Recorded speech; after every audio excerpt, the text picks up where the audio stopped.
everybody, Pastor Anthony here. I've got another Devo for you today, but before I get on to that, I gotta activate hipster pastor mode. Bling!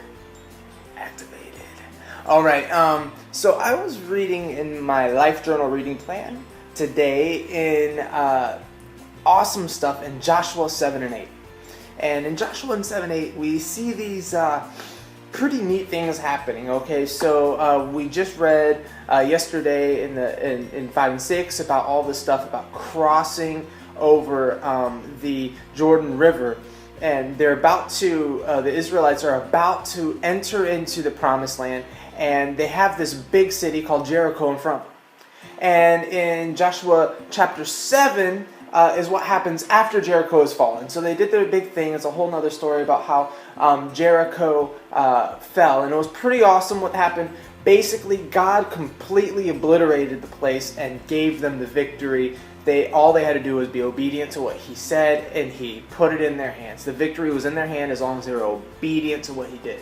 And so God is a good God. Amen? And he had one rule about it. He said, don't take any of the stuff. Just leave it all. Destroy it all, burn it all down with the city and everything in it as an offering to him. And that's all God wanted. He said, this is just one city. All I'm asking you for is this first city. And so they said, okay, God. They go and they do it. Now there's this dude, his name's Achan. Achan was like, okay, I see some stuff. I kind of like it, so let me just take some for myself. And so Achan takes some of this stuff for himself, some gold, some silver, a robe. And he's like, all right, this stuff's mine. But since nobody's supposed to know about it, I'm going to hide it. Now, here's one thing that really doesn't make a lot of sense to me, and maybe it does towards the end, but when I started reading this, I said, why on earth would I want to take something like a robe that you wear, gold and silver that you spend, and not want anybody to know I have it, so I bury it?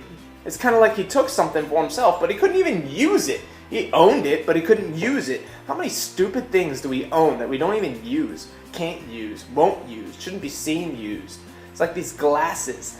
Many people, they just be like, those are stupid. I don't want to be seen wearing them. Well, guess what? I paid $1 for them. They were on super sale. So I bought them. And I'm wearing them proudly, okay? Judge me. Cool. At least I didn't bury it. I don't have any closet things that I don't bring out. Alright, anyways, that's a side mark. So Achan does this stuff. Then they go to the next city called Ai. They go to Ai and they're like, all right, it's time to go take this town out. And some of the spies come back and they go, you know what, it's not even a big town. It's only take a few thousand soldiers. They go and they get destroyed. Ai completely chases them all the way back to their camps. And they go, what just happened? God gave us Jericho, but not Ai. What happened? So Joshua talks to God about it, and God says, somebody took some stuff that's mine. He ends up calling out all these people and all of these tribes, Judah, and then all the clan, and then the families, and then and he finds his way to Achan. God shows Joshua Achan. And the thing that God did was God told Joshua, he said, when Achan and the stuff he stole and the stuff he owns is all destroyed, then I'll be back on your side, back fighting for you, so you can capture Ai and enter into my promise.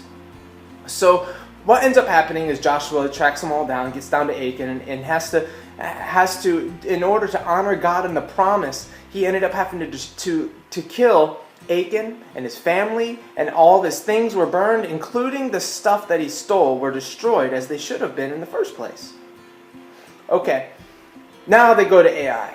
They go to Ai, they're given a great victory, and guess what?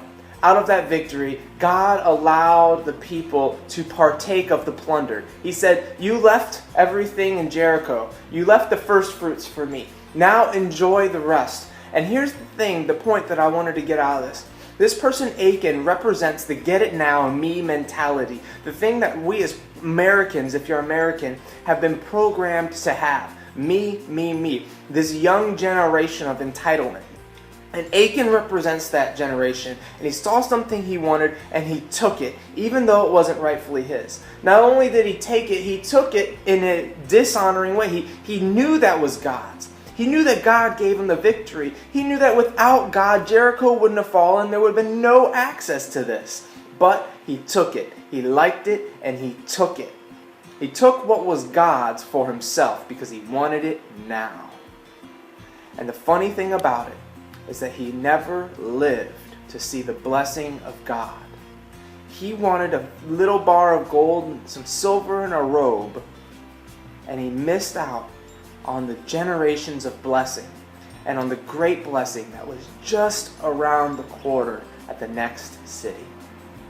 Now, if you find yourself, I've been preaching on generosity, and here's the big thing here. Put everything as God's and honor God before all things. And as you honor God before all things, you will experience God's hand in your life. Whatever He chooses for that to look like, you will, if you put Him before all things. And a great test of that is in your resources. So I'm just putting it this way for you. Be generous. Be generous to God and to others before you are to yourself. Because if you're generous to yourself, then you're gonna think that you're blessing yourself, but there's so much more blessing coming your way when you put God first. When you put Him first in your finances, you put others first as well. Now, have faith, give hope, and be love. Thank you.